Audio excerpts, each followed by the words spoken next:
banguka mu nteekateeka mu nkola mu ntetenkanya n'enzirukanya ya bizinensi ng'owuliriza business tip wano mu Bwakedde Mpulira.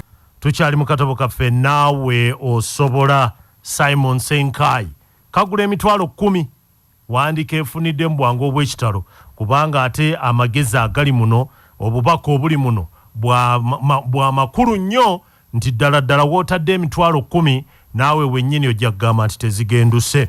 Olwaleero tugamba tutya amaanyi g'ebirowoozo. Tutunuulira amaanyi g'ebirowoozo. Ensi ya leero efugibwa birowoozo by'abaafa. Okawuliddaako? Ensi eno eya leero efugibwa birowoozo by'abaafa. Ensi ey'enkya ejja kufugibwa birowoozo by'abalamu leero.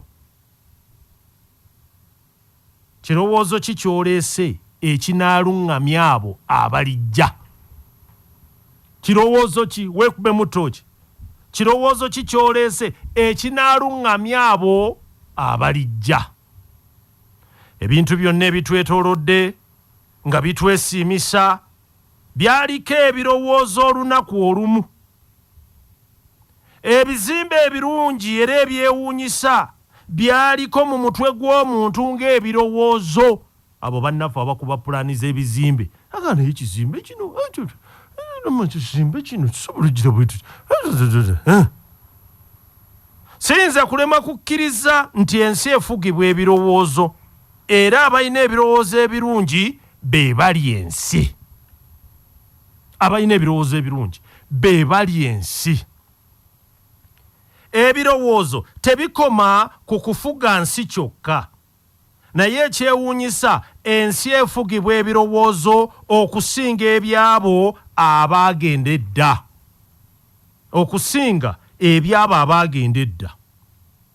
Enteekateeka nnyingi ze tugoberera olwaleero okuviira ddala ku bukulembeze okutuukira ddala ku byenfuna n'embeera z'abantu nga zonna zaayiiyizibwa oba zaategekebwa abantu abaafa edda baateeka mu nkola bambi ne bava mu bulamu bw'ensi eno kati ffe kwe tutambulira. Era olw'okuba zikyafuga na kati kitegeeza ensi efugibwa bafu. Obubaka obwebuziba ensi efugibwa bafu. Anti abalamu bagoberera ndowooza z'abafu. Bwe batya abafu bakyafuga ensi eno era nga basinziira eyo emagombe gye baalaga. Katukomaawo olwaleero. Naawe osobola. Ekyo kyetukanye okukubiriza buli ku makya. Tireka kwenyooma. Naawe osobola. Olunaku olw'eggulo twatandise ku nsonga ey'amaanyi g'ebirowoozo. Kubanga ebintu byonna by'osinga okulaba mu nsi byali birowoozo. Omuntu yasooka kuba pulaani n'atunula bw'ati n'agamba nti ate awo bwenkuba bw'ekizimbe bwe kiti n'akizimba. Byali birowoozo. Katutunulira amaanyi g'ebirowoozo. Obuwanguzi bw'omu nsi businziira ku birowoozo byo n'endaba yo ey'ensi. Ako kakwate. Obuwanguzi bw'omu nsi businziira ku birowoozo byo n'endaba yo ey'ensi. Endaba yo bw'eba nga nkyamu n'ebivaamu nabyo biba bikyamu. Kyokka olw'okuba ebivaamu biba bikyamu kitegeeza tewali kiyinza kukyuka mu bulamu bwo. Kubanga by'olowoozaako bikyamu mugenda kuvaamu bikyamu ekitegeeza tewali kigenda kukyuka mu bulamu bwo. Mu nsi ebintu ng'okukyusa omuntu omutima oba ekibumba oba ensigo bisoboka era byangu ddala. Okugenda mu mwezi kisoboka kubanga kikoleddwa.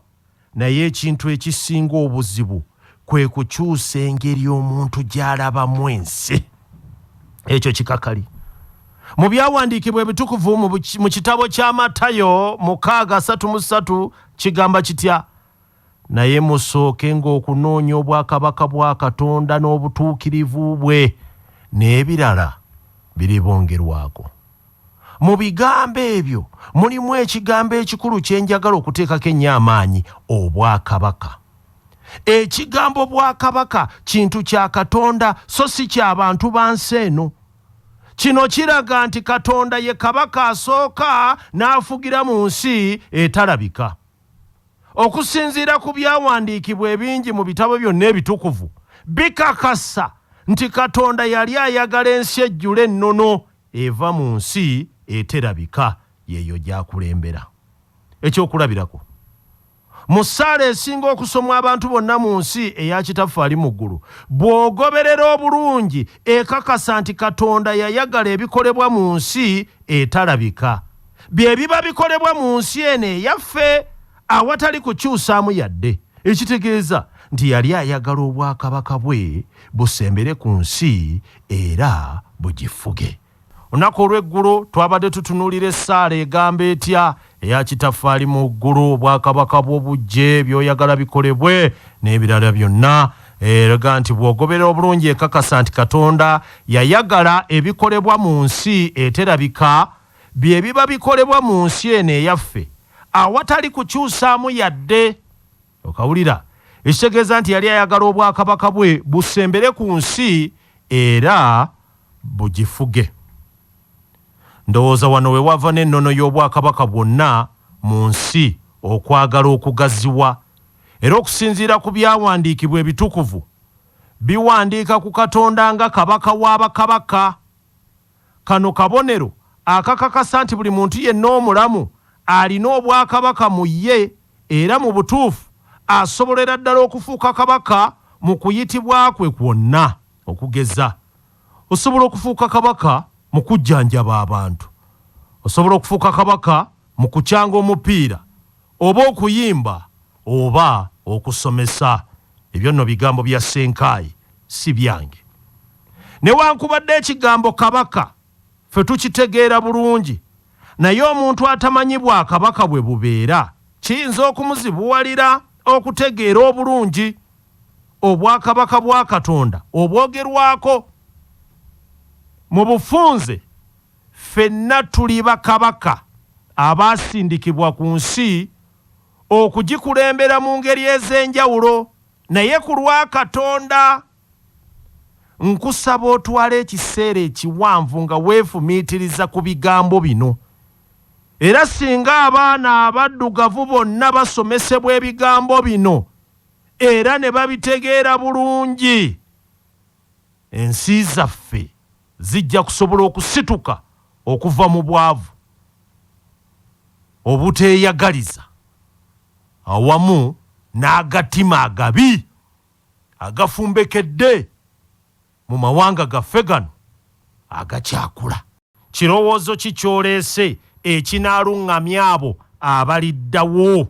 Ekyo kibuuzo ky'amaanyi, era twadde tutunuulira obwakabaka etugaa nti munnange ffenna tuli bakabaka abaasindikibwa ku nsi okugikulembera mu ngeri ez'enjawulo, naye nga ku lwa Katonda. Kati olwo n'obwakabaka kye ki? Ekigambo kino buli muntu akiriddeko, buli muntu akuliddeko awantu awali obwakabaka, ate n'atwala ebiseera okubwetegereza n'okubutegeera, amanya bulungi nti obwakabaka kitegeeza buyinza obusukkulumu. Obwakabaka kitegeeza obuyinza bwa kabaka eri ekitundu kye kyakulembera mu kwagala kwe, okuyitibwa kwe, era kirimu abantu abagoberera ennono ye, ekitiibwa kye n'obuntu bwe. Kino kitegeeza nti obwakabaka bwonna butambulira ku buntu bwa kabaka afuga. Ebintu byonna mu bwakabaka bigoberera era bikolebwa okusinziira ku kwagala kwe okwa kabaka, so si abantu abali mu bwakabaka obwo. Wano omuntu atamanyi bwakabaka oba atabuwa kitiibwa tasobola kukenkuka bulungi mu nsonga eno. Ekitegeeza nti Katonda yayagala okujjuza ensi yonna ey'abalamu n'obuntu bwe. Kitegeere ekigambo obuntu kintu jukira twasomako Amanyi g'obuntu. Ekitiibwa kya Katonda kino kyateekebwa mu muntu omubereberye abasinga gwe bayita Adamu. Kyokka olw'okwonoona n'okujeemera enteekateeka ya Katonda, Adamu yafiirwa ekitiibwa kino ekyoleka obuntu bwa Katonda. Eno y'ensonga lwaki ensi etudde ng'erindiridde ekitiibwa ekyeyolekera mu busukkulumu bwo gwe ng'omuntu asoma bino. Kyalibadde ng'omuntu bw'akutunulako bw'ati asobola okufuna ekifaananyi eky'obwakabaka bwa Katonda okusinziira ku busukkulumu obweyolekera mu ebyo by'okola. Era mu nsi omuli abantu abategedde ensonga eno tebeetaaga mateeka okusobola okuba awamu oba okwagalana. Byonna biba biwandiikiddwa mu myoyo gyaffe, ng'omuntu teyeetaaga kumujjukiza nti oyagalanga mulirwanaawo. Era munnange kyekola bwekozi kyokka anti okwagala eba nnono eri abantu abo oba ekitundu mu bulamu bwabwe.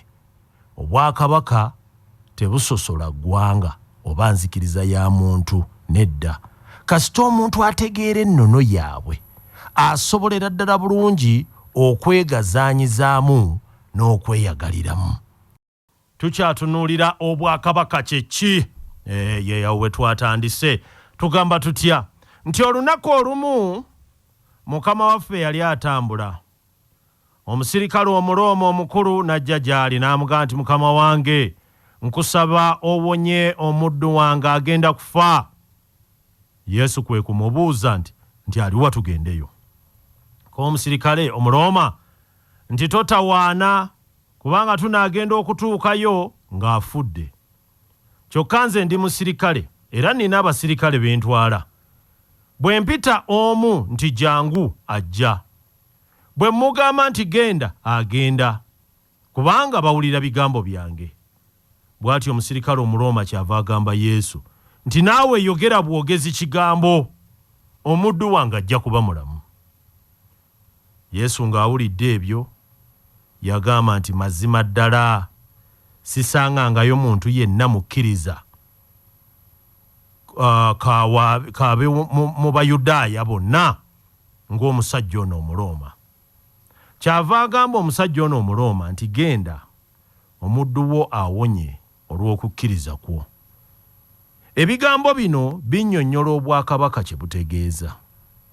Omuntu yenna si nsonga avaawa oba akkiririza mu ki oba akkiriza ki, bw'ategeera ennono y'obwakabaka afuna ky'ayagala mu bwakabaka obwo.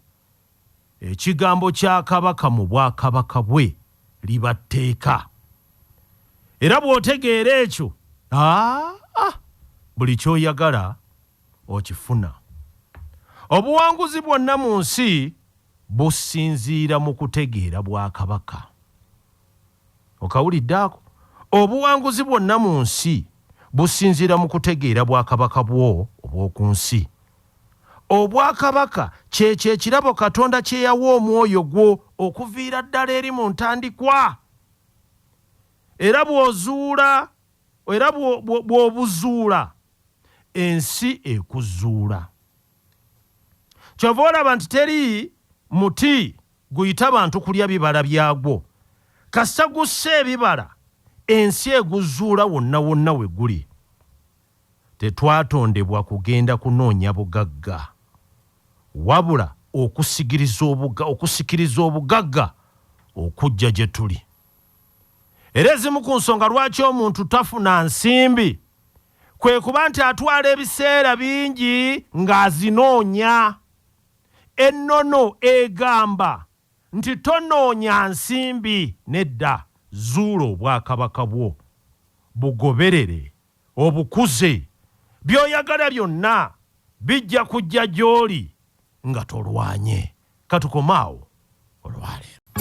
Banguka mu nteekateeka, mu nkola, mu ntetenkanya n'enzirukanya ya bizinensi ng'owuliriza Business Tip wano mu Bwakedde Mpulira.